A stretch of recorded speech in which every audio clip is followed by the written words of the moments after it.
All right, now that Dad's gone, I'll be the one to distribute the inheritance. After my husband David passed away and the funeral was over, our eldest son, Mike, immediately started talking about the inheritance. What? Why should you be the one to do it? Seeing the puzzled look on the face of his younger brother Kevin, Mike gave a sly smile. Well, Dad's death was so sudden, he didn't leave a will, right? So, as the eldest, it's up to me to distribute it. At Mike's words, I could only stare in astonishment. First, I'll inherit all of Dad's real estate. Mom can have this house, and Kevin will get whatever's in Dad's bank account. I exploded at Mike's selfish words. All this time, David had been sending money every month to support Mike and his wife because of their carelessness with finances. Yet, Mike seemed to forget all the kindness, not even mourning David's death, but only focusing on money. At that moment, Kevin made a suggestion to me. And it was then I decided to get back at the selfish couple. My name is Laura, and I'm 75 years old. I've been married to my husband David, a former office worker, for 50 years. I gave birth to our eldest son, Mike, when I was 27. Experiencing childbirth and parenting for the first time was a series of unfamiliar challenges, and it was so hard that I almost gave up. 3 years later, I gave birth to our second son, Kevin. You might think the second time around would be easier with some experience, but instead, the parenting struggles just doubled with the addition of another child. Raising 2 boys was, even in retrospect, an exhausting daily ordeal. However, once the kids got married and it was just David and me again, I began to miss those busy days. Though just an office worker, David earned enough to support our family of 4 comfortably, so we never struggled financially. After the kids graduated from college and our household finances eased, David started investing in real estate. I don't know the details, but he's made arrangements to ensure we have income for our retirement, so he wants me to feel secure. I respected and trusted David so much, and I thought we were set for a peaceful retirement without financial worries. However, reality wasn't so kind. Our serious son, Mike, failed his job search and started spending his days drinking and wasting money.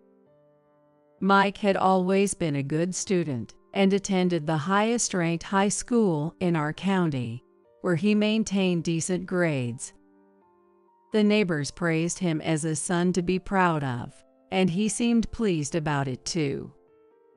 For college, he moved to New York and attended a fairly well-known private university. As parents, we were proud of Mike and had no doubts he would land a job at a reputable company. However, once he left his hometown for New York, Mike was hit with the reality. There were many people who were more capable than him, and despite attending numerous job interviews at prestigious companies, he failed each one. Eventually, he returned home and got a job at a decent company. Apparently, a few of his middle school classmates worked at the same company. He ended up working under a classmate who had attended a much less competitive high school and had entered the workforce sooner after junior college. Whether this hurt Mike's pride or not, he began to drink to the point of losing his memory daily. Mike, it's bad for your health to drink so much. Stop it. What? Shut up, old man. Just lend me some money instead. My salary's too low to even go out drinking. I just lent you money recently. I can afford to lend you tens of thousands of dollars every time. Then Mike smashed the glass he was holding. So you have a money to spare, but you won't lend any to your own son. I get it. You don't care about me because I failed in my career. Sorry for not being your pride and joy. That's not true at all. So you'll lend it to me, right? David pondered for a moment and reluctantly handed Mike some money. Being physically large and strong, I couldn't oppose Mike, and all I could do was clean up the broken glass. Mike seems to feel inferior to his younger brother, Kevin. Kevin graduated from the school at a local national university and is now working as a lawyer. Both Mike, who works in a general company, and Kevin, who works as a lawyer, are precious sons to me. I think they are both admirable. However, no matter how much I say this to Mike, he just pushes me back. Kevin married a woman he had been dating since college and now lives nearby. However, Mike, even past the age of 30, still spends his days drinking and is flamboyant with women. Bad rumors about him have started spreading around the neighborhood. As he was living his life by borrowing more than $1,000 from David every month, I couldn't help but feel anxious about his future. Then, when Mike turned 38, he brought home a woman named Mary, saying he wanted to marry her. Meeting Mary changed me. I've been too dependent on you guys until now. But from today, as a man, I plan to take care of Mary. Seeing Mike smile calmly, I was relieved that he had finally changed for the better. Mary was 23 years old, 15 years younger than Mike.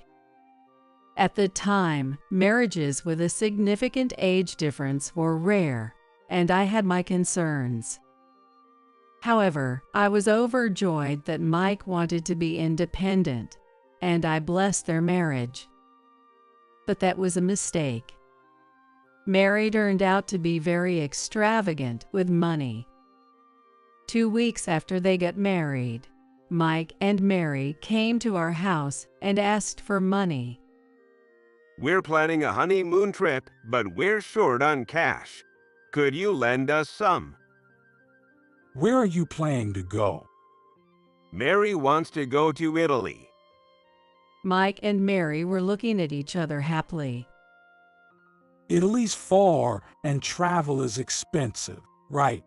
Why not choose something more within your means, like a domestic trip? What? A domestic trip for a honeymoon? Unbelievable. It's a once-in-a-lifetime thing. Isn't it normal to fly first class to go abroad? David, you're wealthy. Why are you being stingy? If you have the money, just lend it to us right away. Mary said this without any shame. Mike didn't reprimand her. Instead, he nodded deeply in agreement with her words. Really, Dad has always been stingy. You have the money, so stop being so tight. Mom and you don't really spend much anyway, right? Exactly. It's a waste not to use money. We'll spend it for you. Seeing Mary's beaming smile gave me a headache. Mary was unlike anyone I had ever met before, and I didn't know how to deal with her. The two of them wouldn't listen and kept saying it was natural for David, who has money, to share it with them since they don't have any. Not just for the honeymoon, but they would often run out of money and come to our house asking for loans. Before I knew it, David had started sending money to Mike and Mary every month, like an allowance. When will this kind of life end? David was exhausted as he muttered that. Although our younger son Kevin tried to talk sense into Mike, Mike avoided him, wouldn't answer calls, and didn't reply to emails. Ultimately, even after Mike turned 40, David continued the financial support. Suddenly, that way of life came to an abrupt end. David passed away from an aortic dissection without any warning. I couldn't accept this sudden departure. No matter what I was doing, memories of David would flood back, and I couldn't stop the tears. While I was consumed by grief, it was Kevin who took care of the funeral arrangements and other necessary tasks. Despite his own grief, Kevin managed everything from arranging the funeral home to contacting relatives, ensuring the funeral went smoothly. Surrounded by former colleagues, neighbors, and longtime friends, David was sent off to heaven. Then, back home from the funeral home, as we sat drinking tea as a family, Mike suddenly stood up. All right, now that Dad's gone, I'll be the one to distribute the inheritance. What? Why should you be the one to do it? Well, Dad's death was so sudden, he didn't leave a will, right? So, as the eldest, it's up to me to distribute it. I was dumbstruck and could only stare at Mike as he spoke. First, I'll inherit all of Dad's real estate. Mom can have this house, and Kevin will get whatever's in Dad's bank account. There isn't much money in David's account. At most, about $5,000. The several $100,000 David had saved over the years, as a frugal man, had all been converted into allowances for Mike and Mary. Mike is aware of this and is probably trying to leave Kevin with only the small amount of money in the account for inheritance. Kevin is making good money anyway, right? No problem for him. And Mom, you don't have much longer to go, so you don't need money, and I'll take it. Okay. I exploded at Mike's selfish words. So, no more financial support from now on. What? Old lady, you might as well drop dead too. At Mary's words, Kevin sighed deeply. Then he said something shocking. All right, then. Mom and I will do without any inheritance. We'll renounce our claims. Kevin, what are you saying? It's okay. As I raised my voice in surprise, Kevin whispered in my ear. I don't really need the money, and I'll take care of you, Mom. Let Mike and Mary have all of Dad's estate. They can even live in this house if they want to. At Kevin's words, Mike's eyes lit up. Kevin sure is understanding. Just don't come back later asking for a share of the inheritance. Okay. Of course. Just one condition. Can I handle the inheritance proceedings? I know plenty of accountants. No problem at all. That's actually perfect. With Dad's estate, we can live it up. Yeah, there's a bag I've been wanting. And I want to go on a trip. Mike and Mary went home discussing all the things they wanted to do with the inheritance. I glared at Kevin.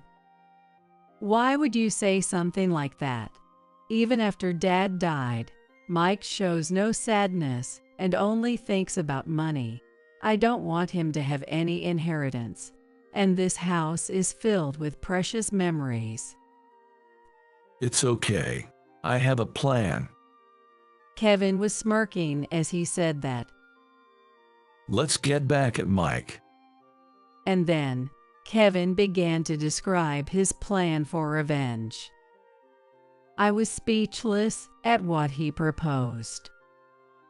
You'll help me, won't you, Mom? I nodded immediately. After all this time, Mike has squandered David's money and hasn't even shown grief at his passing. I no longer love Mike as a son. I was resolved to teach him a harsh lesson. 3 months later, I had moved into Kevin and his wife's house. All the inheritance is settled, and all of Dad's estate has gone to Mike. So, everything is ready. It's all good. Kevin spoke confidently as we slowly sipped coffee after breakfast. Just then, the doorbell rang unexpectedly. The monitor showed Mike and Mary. Mike, what brings you here early on a Sunday morning? It's not about what brings me here. What's this about? Suddenly, Mike's angry voice boomed. Kevin, unfazed and relaxed, responded, Don't shout. You're disturbing the neighbors. I'm coming to open the door. Just wait. When Kevin opened the door, there stood Mike and Mary, looking furious. Hey, I got a collection notice from the bank. What's this about? Exactly. We haven't borrowed any money from the bank. When I called the bank, they said it was money Dad had borrowed. But why do I have to pay it? Explain. Mike demanded, his face red with anger. That's obvious, isn't it? Because you inherited Dad's estate. What? So why am I losing money because I inherited it? It's not about inheritance tax, is it? Yeah. Besides the inheritance tax, you'll also have to deal with the debts Dad owed. The collection notice is asking for repayment of those debts. Dad had debts. What are you talking about? Dad was wealthy, wasn't he? His apartments were worth millions of dollars, and he was making tens of thousands every month in rent. Kevin shrugged in exasperation. He wasn't exactly in debt. He had taken out loans. It's common among those who invest in real estate. You borrow money from the bank to buy properties and then pay it back with a rental income. On the day of Dad's funeral, after Mike and Mary had left, Kevin had told me about David's debts. Just 2 months before he passed, he had purchased an apartment worth over $500,000 and had a substantial amount to repay to the bank. Debts are also inherited, so it was suggested that it might be better to renounce the inheritance, and I asked Kevin to handle the proceedings. If Mom and I claim the inheritance as well, the debt would have been split 3 ways. But since you wanted to inherit everything, Mike, you end up inheriting all the debts as well. What? What's that all about? Pretending to be rich, but actually just borrowing from the bank. What a pretentious old man. How can you say such a thing? As I glared at Mary for her words, she clicked her tongue loudly. Don't get so mad. It's not just any debt. It was a loan. There's rental income, so just make the monthly payments. It's because we don't have that kind of money that I'm angry. We thought we were going to get a lot of money and even went on a trip yesterday. We've already spent all our savings, so we don't have any money to pay the bank. You guys should pay it instead. Ignoring Mike and Mary's demands, Kevin tilted his head. Why should I have to pay? Isn't the rental income due soon? We can't wait for that. There are also credit card bills, and it's not enough. That's your responsibility for spending all the money, isn't it? Why do Mom and I have to clean up your mess? At Kevin's exasperated tone, Mike and Mary frowned. Stop acting so superior. You've always belittled me. Don't look down on me. I'm not looking down on you. It's just common sense, isn't it? If you don't live within your means, you'll end up regretting it. At Kevin's words, Mike twisted his face in frustration.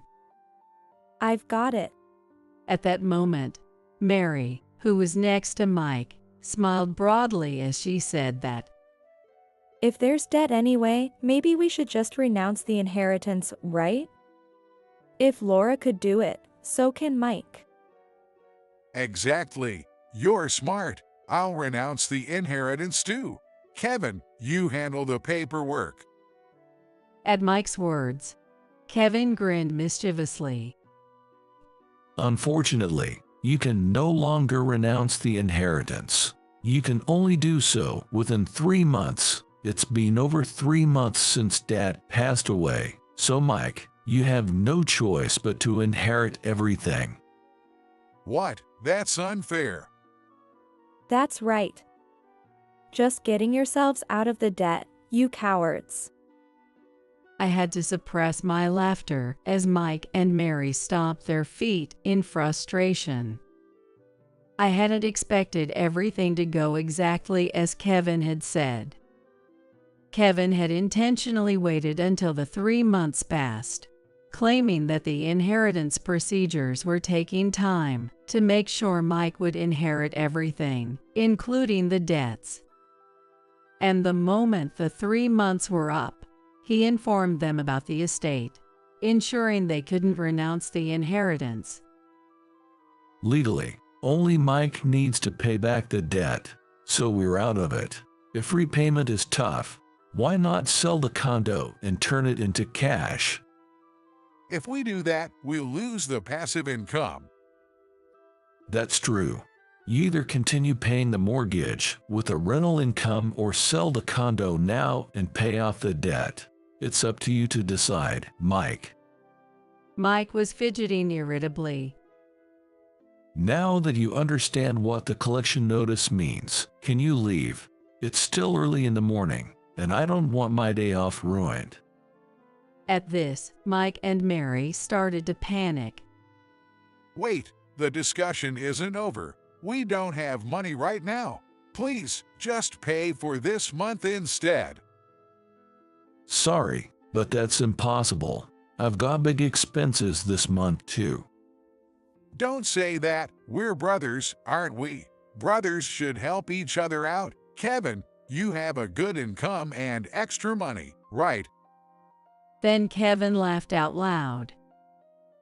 Is that something you, who only thinks of himself, should say, Mike? Weren't you the one who wanted a bigger share of the inheritance? You didn't even help with the funeral arrangements and only bring up being brothers when it suits you. That's... Sorry, but I'm not earning money for you, Mike. Dad might have given you money, but I won't be providing any financial support. Kevin said this as he looked straight at Mike. Despite all the insults Mike had hurled at him over the years, Kevin had never talked back. But it seemed he had been holding back stress all this time. The tone of Kevin's voice, colder than I had ever heard, revealed how much he disliked Mike, who did nothing but play and never made any effort. When Mike realized Kevin wouldn't help, he turned to me in desperation. Mom, please, can you lend me just a little money? No way. Don't say that. I have an idea. Let's live together. Then we can use your pension to pay the bank, and you won't have to worry about your living expenses, right? Mary looked at me with sparkling eyes as if she had just proposed a brilliant plan, but I had reached my limit. Cut it out. How could I possibly live with someone who told me to just drop dead? Mary was just joking. Mom, she couldn't have been serious. Yes, it was just a joke. Don't be mad. Mike and Mary were sweating as they desperately grabbed my shoulders. Mom, you must be worried about your retirement, right? You've been a homemaker all your life, so you probably don't have much savings, and I'm working so we won't struggle for food or shelter. Sorry, but I'm not struggling for money. What? What do you mean? Perplexed, Mike and Mary demanded an explanation. Actually, David allowed any leftover money I received for living expenses to be deposited into my account. He told me I could spend it as I pleased, but since I didn't really want anything, it just kept accumulating. Now I have nearly $200,000 saved. If you have that much money, then lend some to me. Your son is struggling here, Mom. I was dismayed by Mike's pleading. Can you stop? You didn't even grieve when David passed away, so don't call yourself my son. I told you I won't assist you financially anymore, so I'm not giving you any money. Please, listen, I've been quiet about it, but I have debts. I wanted a larger inheritance to pay them off. I'm already struggling to make the repayments, and I can't afford to take on Dad's debts too. I wasn't really surprised by Mike's sudden confession. Despite having an income of around $30,000, he went on overseas trips and dressed in branded clothes from head to toe. I thought the money David lent him wouldn't have been enough. No wonder you're always thinking about money. If you have debt, you should be living more modestly and focusing on paying it back. Despite their debts, Mike and Mary were indulging in luxuries like buying designer bags. They probably used the money they got from David to pay off their debts. It seems they were naively thinking that once they got the inheritance, they could pay off all their debts and then relax. Mom, help me out. I admit I've been bad in the past. We'll take care of you in your old age. We'll do anything. I don't need you to look after me in my old age. I have enough money to afford a nursing home, and I have Kevin. That's right. Don't worry, Mom. I'll take care of you. Mike, you should just think about yourself. Damn it, why is this happening? Mike pounded the floor with his fists repeatedly. Kevin grabbed his arm and led him to the entrance. Can you please not involve us anymore? Bye now. Hey, are you really kicking us out? The conversation isn't over yet. At least lend me the money for this month's debt repayment. Kevin and I exchanged exasperated glances. All the debts are your responsibility. If you had discussed this with us sooner, we could have helped a bit more, but we can't be kind to someone who tries to swindle money like you. By the way, even if we're family, lying to borrow money and not paying it back could be considered fraud. You should be grateful you're not being sued. Fraud. That's not what I intended at all. Mary covered her mouth and trembled. After realizing what they had done, Mike and Mary quieted down, and Kevin pushed them out the door. Wait, Kevin, Mom, I was wrong. Please help me. Please. Don't be mean. Forgive me. I'm sorry. Mike and Mary were apologizing loudly like schoolchildren, but we didn't respond at all. Perhaps embarrassed by the neighbors' glances, they reluctantly went back home. It seems Mike and Mary ended up selling the condo. But as Kevin predicted, the selling price was lower than the purchase price, and they still have about $50,000 in debt left. Originally, Mike had about $200,000 in debt and seems to have filed for bankruptcy due to difficulty in repaying it. Their house, car, and designer items were seized, and now they are living in a rundown apartment without a bath. And when Mary, who was only after the money, realized they wouldn't get the inheritance, she immediately asked Mike for a divorce. You can't just divorce me when things get tough. Mike refused to divorce. They are still arguing about whether to divorce or not, and the situation seems to have gotten quite messy. And I, surprisingly, was able to get back the house I shared with David. The house was put up for sale, and Kevin bought it for me. Honestly, it's a bit old because it's been years since it was built, but it's a precious home where I lived with David and our children. I'm really happy to be able to spend time again in this irreplaceable home. Concerned about me living alone, Kevin and his wife come to visit every week, and my happy life has returned. Honestly, I still get sad thinking about David, but I hold on to the happy memories and cherish the rest of my life.